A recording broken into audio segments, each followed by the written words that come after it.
Welcome to the channel, everyone. I'm Scratch. This is another King Arthur Legends Rise video, so I just want to give a massive shout out to Netmarbles for sponsoring today's video. If you guys are living under a rock and you're not familiar with King Arthur Legends Rise just yet, guys, is a squad RPG game, a hero collector game, and a city builder game at the same time. You have the option to basically level up some of your buildings and basically increase the resource production. The game introduces Arthurian quests, Arthurian heroes. You have a very immersive storyline, starting with the main story, which is the campaign, and you have an adventure mode where you're going to be able to explore an open world, complete quests, missions, and collect sweet, precious loot. Actually, the loot from here is super good, so you want to make sure you are prioritizing this. Now, I've been playing the game for quite a few months. I actually kind of like lost track, to be honest. I am covering this game on my other channel because you know what? I'm enjoying the game. And thankfully, I got fortunate enough to get a sponsorship on this game too. Basically, guys, if you want to download the game, if you want to help and support the channel, if you want to come and join me in King Arthur Legends Rise, you can click on the link in the description down below or in the pinned comment and download King Arthur Legends Rise. The game is cross-platform, available on both PC and mobile. They have their own client, and it will be added to Steam in a couple of weeks as well, which is an awesome thing because I know a lot of you guys don't like to basically install a lot of different gaming clients. In today's video, I want to talk about one free legendary. Everybody gets this free legendary in the very first 10 pop, and she's one of the best legendary in the entire game. Now, before we dive into that, guys, I just want to give a massive shout out to all of you guys that are supporting my channel through the supporter creator program. And if you guys are trying to put your hand on free rewards without actually having to download anything, without having to spend any money, you can support my channel through the supporter creator program that Netmarble has. Click on support Scratch Gaming and I will be able to send you free rewards every couple of weeks. Summons, stamina, gold, etc. And by the way, I really appreciate it. I want to show you how powerful Morgana actually is, guys. So everybody gets this for free as the very first legendary in the game. And as I mentioned, make no mistake, being free is not bad. It doesn't mean that the hero is trash. She's actually the most OP in the entire game. I'm going to show you how to build her. I'm going to show you how to use her. And I'm going to give you my take on each one of the relics as well. Because to be honest, every single one of the relics that she has are freaking OP. Now, the very standard relic that you are going to start with is going to be the fire relic. The passives, the skills basically for her: Veil of Night, when attacking while current HP is 50% or lower, has 100% chance to change the weather to night, 100% chance to gain effect accuracy increase 3 for the rest of the battle as long as the weather is night, 100% chance to gain attack speed increase 3 for the rest of the battle as long as the weather is night, 100% chance to inflict suspended animation on each enemy for 5 turns, guys, which basically becomes incapacitated unit hit and less damage. Then, with the second passive, you have the Malignant Vortex. When using skill 2, reduces target's attack gauge by 45% and removes 2 buffs from the target. And this is on a 2-turn cooldown. With the third passive, when using a skill, inflicts defense down for 2 turns, inflicts damage taken increase 3 for 2 turns on a 2-turn cooldown as well. Absolutely insane, removing buffs, controlling the attack gauge, and putting defense down and damage taken increase for 2 turns is massive. Then, the next thing is the relic. So, starting with a standard relic that you're getting, this will have a chance to sleep with a basic skill. With the second skill, attacks all enemies 3 times, 50% chance to decrease the target's attack gauge by 10% with every attack. If you are, of course, fully booking this, scrolling this, you're gonna get a 70% chance. With the third skill, attacks 1 enemy 2 times, and you have a chance to basically put damage taken increase and recovery disruption, which is basically stopping the enemies from healing. Very, very powerful. Now, my favorite relic is the Storm Relic. The A1, again, a chance to sleep. The A2 becomes an AoE defense down, and you can apply that defense down twice for 2 turns. And the A3, AoE attack with recovery disruption and a chance to put sleep for 2 turns on the enemy, guys. Very powerful, my favorite relic on her. With the Frost relic, that's something that I don't have yet, unfortunately, hoping to get it soon. You're gonna put a shield on your team and give them increased attack and recharge an ally's attack gauge by 50%. Very solid. And the A2 has a chance to remove a buff and to put damage taken increase for 3 turns. Plus, of course, all of the effects from the passives. Very powerful hero. The most OP for Arena. If she's going first, the enemies won't move. For PvE as well, massive, pretty much every dungeon, campaign. Like, I'm thinking about it. Is there a place where I'm not using her? I don't think so. So, let me just quickly show you how to build the hero, guys. Vigor set is one of the best sets in the entire game. The best set in the entire game. And, of course, you will want to use it on her as well. Now, the next best thing is an accuracy set next to that Vigor set, if you have it available. If not, a crit rate set, a health set, anything that forms a 2-piece set will work just fine. I do have the hero fully awakened, which means that I have a 3-piece set as well from the Fortitude set. And is not necessarily the best set because I don't have better pieces from a different one, and is actually a broken set. Sorry, I don't have a full set anymore. I used to have a Strife set. I forgot for a second that I don't have a full set anymore.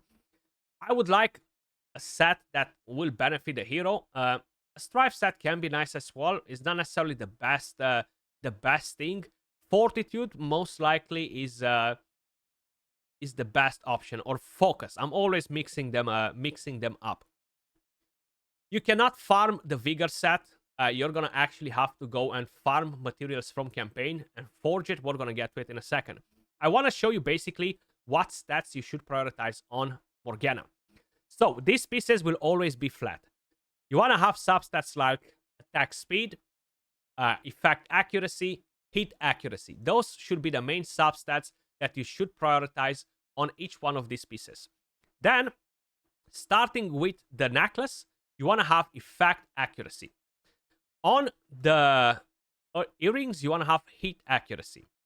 On the ring, you want to have attack speed. Again, the same substats as much as possible. Effect accuracy, hit accuracy where possible, attack speed where possible. On the belt, you want to have effect accuracy. On the magic orb, you want to have attack speed. And on the banner, honestly, it doesn't really matter. HP, defense, you can't really get anything else that will really boost your important stats. So something that will give you a lot of attack speed should get the job done. So these are my stats on her. 243 attack speed. Now, you need to make sure you have as much attack speed as possible. The more, the better. If you get close to 300, it's perfect. As much effect accuracy as possible, and as much hit accuracy as possible, to make sure the hero will not miss the hits, will land the debuffs, and will get the job done. So that's how you build Morgana. If we are quickly going to head over to the Forge, basically, at the equipment crafting, you head over to the Vigor set right here.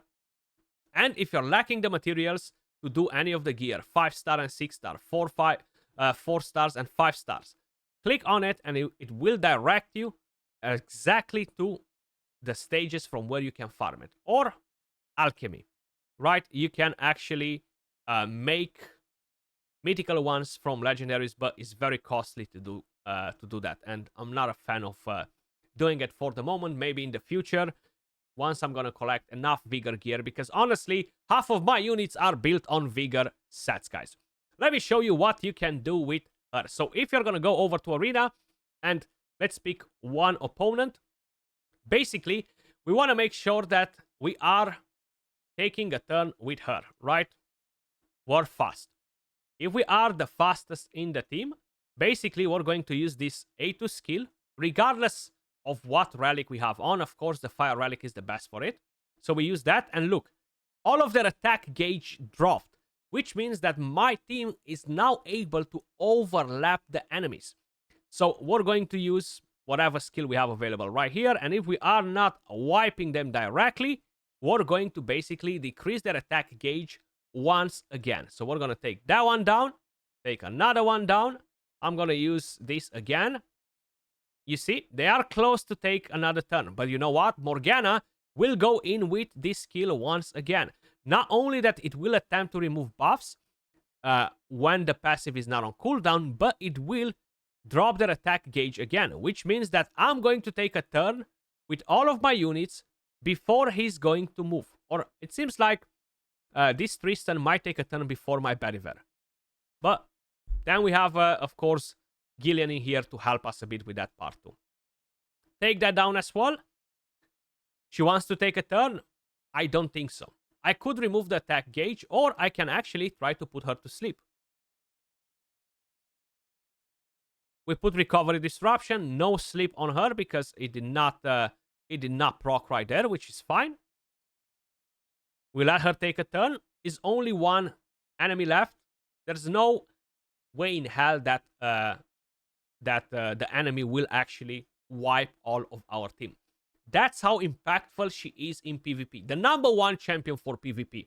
And for PvE, guys, let's take for example a dungeon, right? So let's go on in here. I am using her in the CL Temple in both of my teams. So for example, she's part of this team.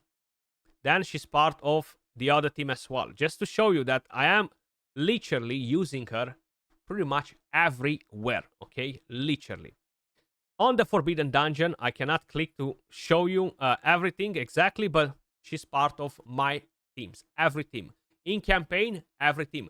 And that's mainly because she brings the defense down.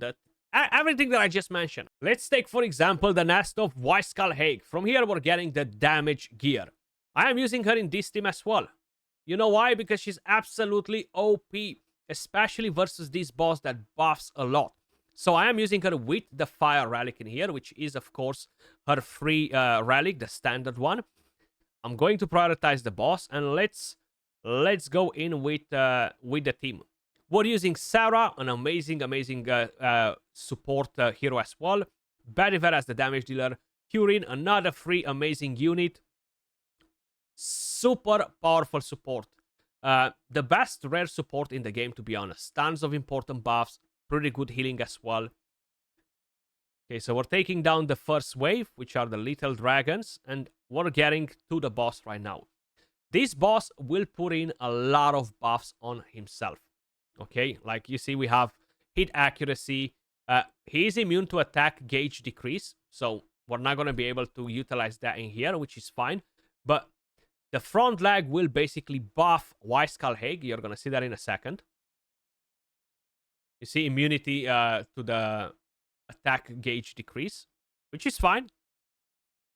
Now we do have Sarah in here, which basically applies block buffs on the boss, just to stop the boss from gaining increased evasion, which will basically make most of our units to miss all of the hits and don't do damage. But Morgana brings in the defense down in here and is so important.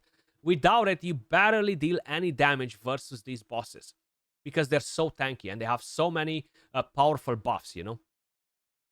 But if by any chance we have Sarah failing in here and she won't apply that block buffs, we have Morgana as a backup as well that will strip buffs from the boss. But this is a GG's. We absolutely smashed this boss right now. Bang. And Morgana coming in with the kill. We're not actually going to do another battle in here. You're getting your gear. You're getting your materials for the forge. Let me just back out. Seems like I did not have a chance to do it. As I mentioned, the #1 legendary in the game is free in the very first 10 pull that you are doing in King Arthur Legends Rise. If you guys are starting the game and you are looking for a clan, or you're already playing and you are looking for a clan, we have one of the biggest communities in King Arthur Legends Rise. And I am talking about the Celestials. I will leave the link to the Discord in the comment down below. Come and join us. We have over 20 active clans, guys. We definitely have room for you as well. Come and apply. Join us in King Arthur Legends Rise. You can download the game by using my link in the description down below or in the pinned comment. Big shout out to Nat Marbles for sponsoring today's video. And till next time, guys, stay safe. Much love. Peace.